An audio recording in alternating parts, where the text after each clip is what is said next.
Dear students, in the last class we learnt about the optical isomerism with coordination number is equal to 6. That is, the shape is octahedral complexes. It does not, in that octahedral complexes, it does not show the trans isomer because it has a plane of symmetry.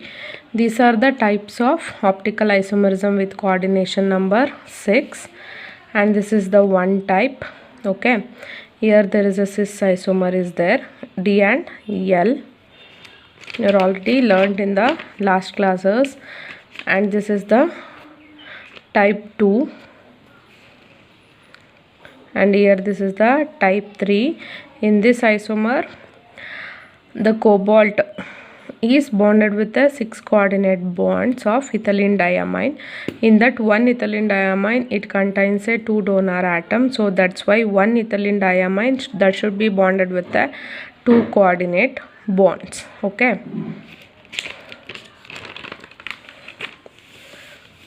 this is the fourth type, MAA2B2 type. Here also ethylene diamine that should be bonded with the 2 coordinate bonds because it contains a 2 donor atom. Okay, and this is the last type. And in today's class we learnt about the applications of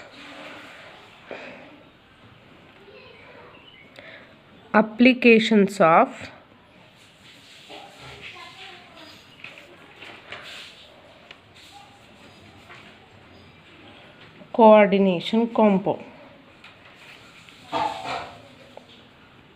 or complex. The coordination compounds is called it as also a complex. We have to learn about the applications of coordination compound or a complex. In that, mainly they have 2 applications are there. First one is cisplatin in cancer therapy. Cisplatin in cancer therapy. Next, second one is Na2Ca-EDTA. This is the complex. Okay, this should be used in the treatment of heavy metals. In that, lead and mercury poisoning. Okay, these are the 2 applications are there. First one is cisplatin in cancer therapy. Second one is sodium Ca, calcium EDTA. This is the complex. This complex is used to in the treatment of heavy metal poisonings. It means lead and the mercury that should be formed in the body. Okay, next we know about one by one. First one is cisplatin.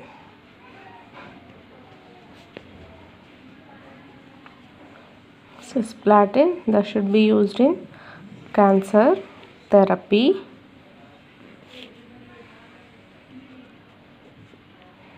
This cisplatin is also one of the complex that should be used in the cancer therapy. Mainly, the cisplatin is one of the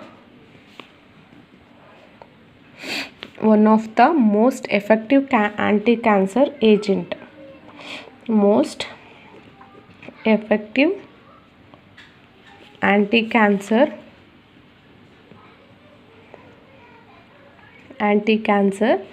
agent. The main thing is, why do we use a cisplatin in cancer therapy treatment? It means the cisplatin is the most effective anti-cancer agent. It means it destroys the cancer tumors. Destroy the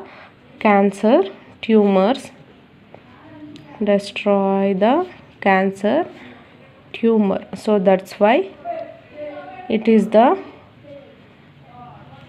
the most effective anti-cancer agent. Okay, next, and it is widely used in the treatment of solid tumors.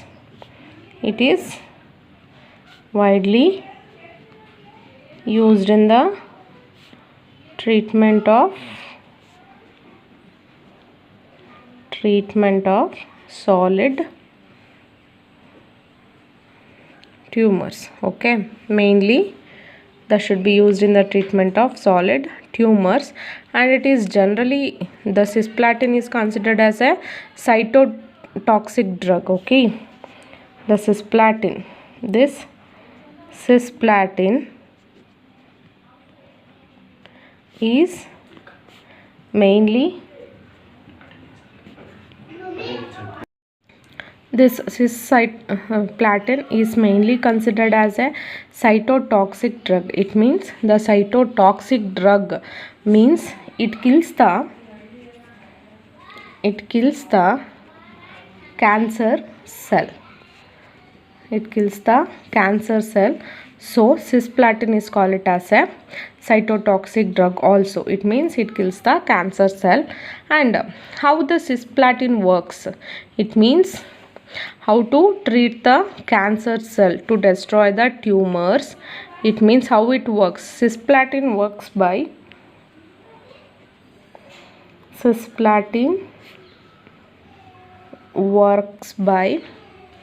stopping the cancer cell,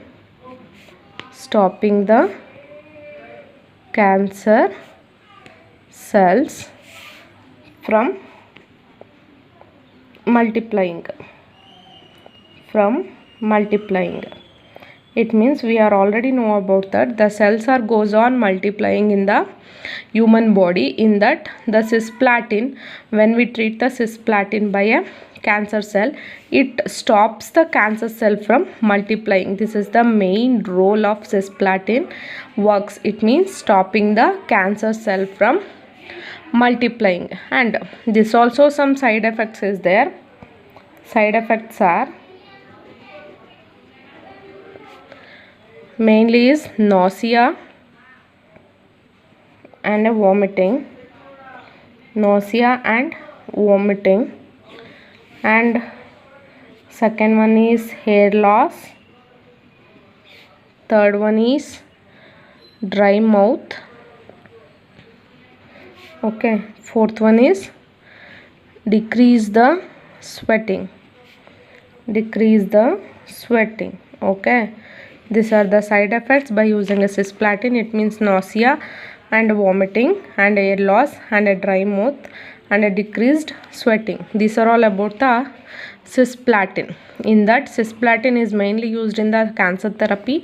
This cisplatin is also one of the coordination compound, and it is most effective anti-cancering agent. It means it destroys the cancer tumor, and it is widely used in the treatment of solid tumors. Okay, and this cisplatin is mainly considered as a cytotoxic drug. It kills the cancer cells. Okay, and how it works, like by stopping the cancer cell from multiplying. The side effects are nausea and the vomiting, and second one is hair loss, and third one is dry mouth, and fourth one is the decreased sweating. These are all about the applications of cisplatin.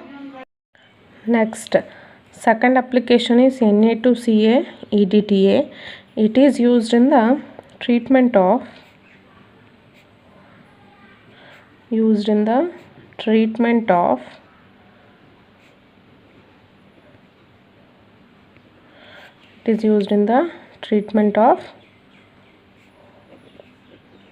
metal poisoning.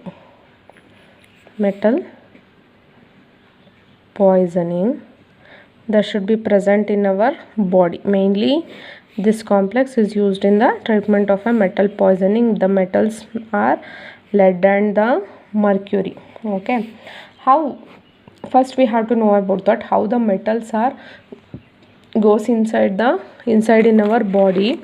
That is, it can found or it can be get in our system. It is by in different ways. It can be get in our system by different ways.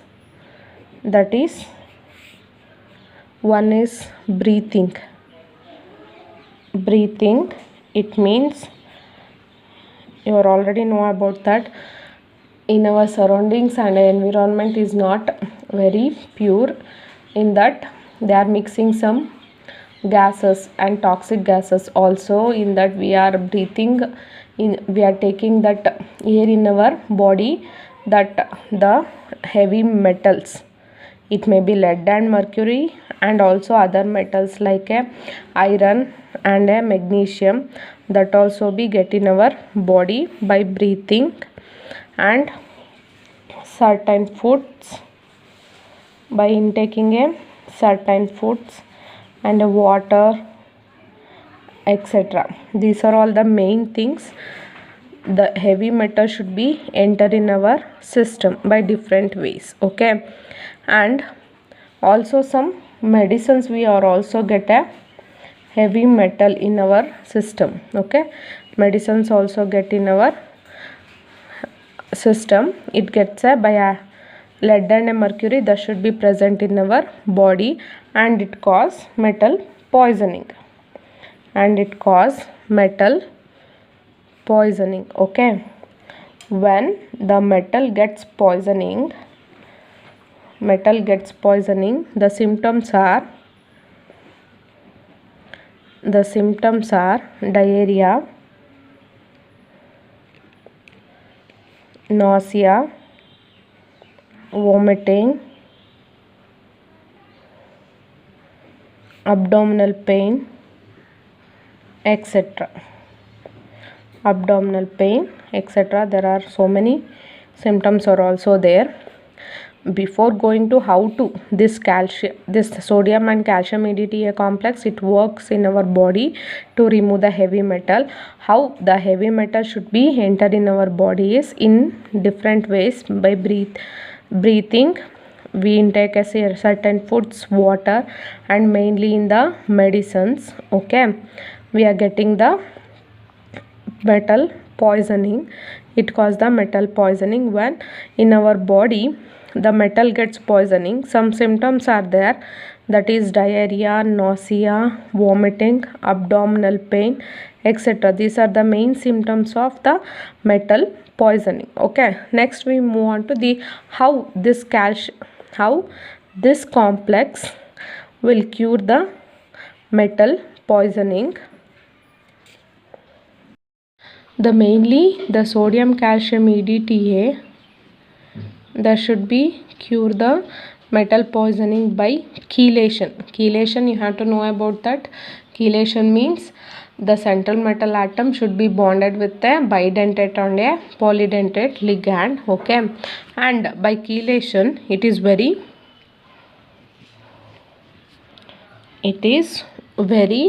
effective way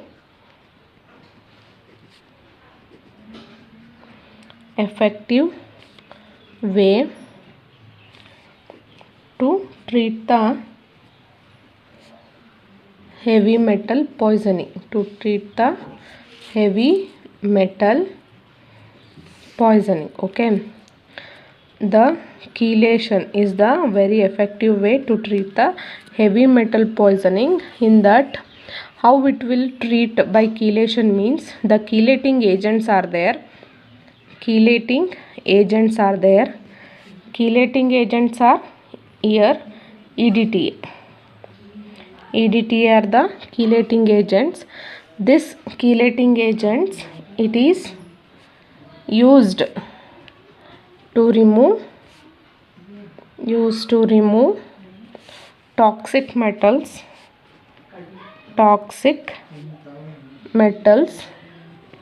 from the body, okay. These are the how the calcium sodium EDTA complex to remove the toxic metals or a metal poisoning in our body. It means by chelation, mainly it is done by chelation. It is very effective way to treat the heavy metal poisoning. Here how to chelation effects, it means by using chelating agents. Here the chelating agents are EDTA. It is these chelating agents is used to remove the toxic metals from the body. These are the main two things. Two applications are in your syllabus, and in that including this also, we can also use or apply the coordination complex in that. In analytical chemistry also, analytical chemistry, it means in chemistry you know only 3 groups: organic, inorganic, physical. In that, analytical chemistry is also one of them. It is mainly used in the estimation of calcium, magnesium, etc. by complex formation. It is used in the estimation of calcium, magnesium by complex formation. And also softening of water, and another application is softening of water. Okay, these are the applications mainly in your syllabus. The applications are cisplatin and sodium calcium EDTA. Cisplatin, it is used in the cancer therapy, and this should be used in the treatment of heavy metal poisoning. Okay, these are all about the applications of coordination compounds. This will end the coordination compound. And next is valence bond theory. And next we move on to the valence bond theory. In valence bond theory, you are already know about in your previous classes, mainly in PUC. Valence bond theory, it is also called it as a VBT, valence bond theory. Okay, in that there are some postulates are there. Okay, we have to know about the postulates. Before going to that, we have to know about what is valence bond theory. It means intermixing of orbitals and then overlapping of orbitals. Okay, it means valence bond theory means mainly intermixing of orbitals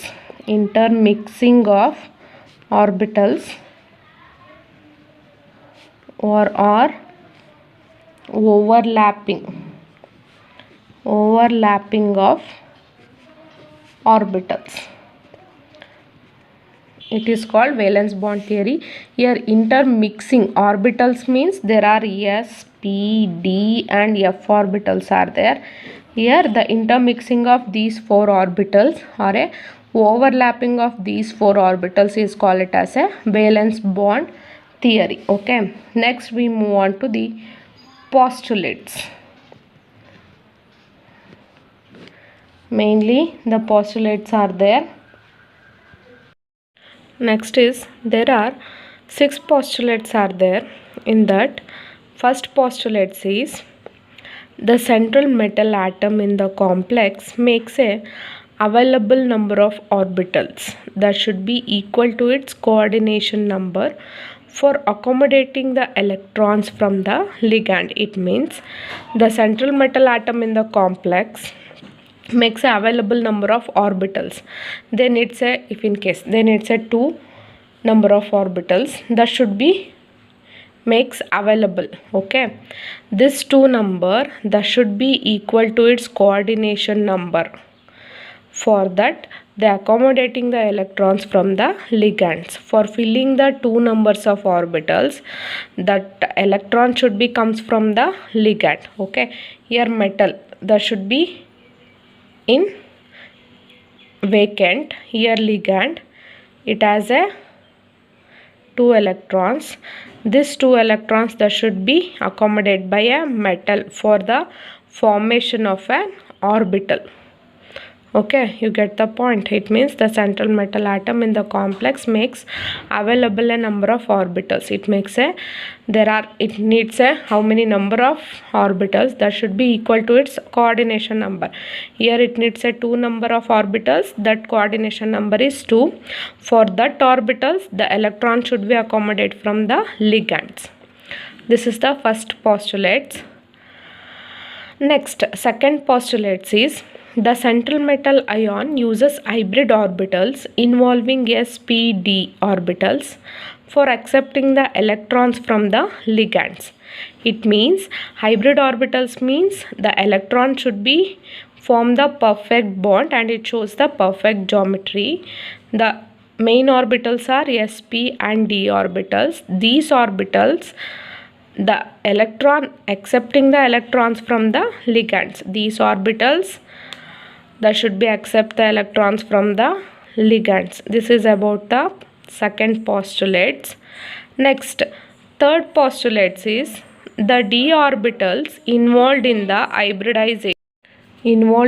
hybridization may be either n-1 d orbitals or the outer d orbitals. In that, the hybridization for d orbital should be n-1 d orbital. n-1 d orbitals means inner d orbital and outer d orbital. Okay, this is the third postulate. In this, when the d orbitals form a hybridization means by involving the electrons from the inner d orbitals or the outer d orbitals. Okay, and fourth postulate is each ligand has at least one sigma orbital containing a lone pair of electron. It means each ligand, here we are taking L as a ligand, each ligand should at least have a one sigma orbital. That sigma orbital should contain a lone pair of electron. Did you get it? Each ligand has at least one sigma orbital. Here L has a sigma orbital. That sigma orbital should be contains a lone pair of electrons. It means two electrons should be present in that sigma orbital. Okay. Next, fifth postulate is the empty hybrid orbitals of metal ion overlap with the fully filled sigma orbital of the ligand. Okay, the empty hybrid orbital, here the empty hybrid orbital is there, that should be overlapped with filled of sigma orbital. Sigma orbital, it has a lone pair of electrons. It means two electrons of the ligand forming metal ligand sigma bond. That bond is called it as a coordinate bond. Here metal is empty, ligand is two electrons, that should be coordinate with one another. It forms a one bond. That bond is called it as a coordinate bond. This is about the fifth postulates. And the last postulates is the geometry of the complex depends on the type of hybridization. Geometry means shape of the complex depends on the type of hybridization. Here there are 5 different types. If sp hybridization, the coordination number of complex is 2. The geometry is linear. In sp2 hybridization, the coordination number is 3. It is triangular planar.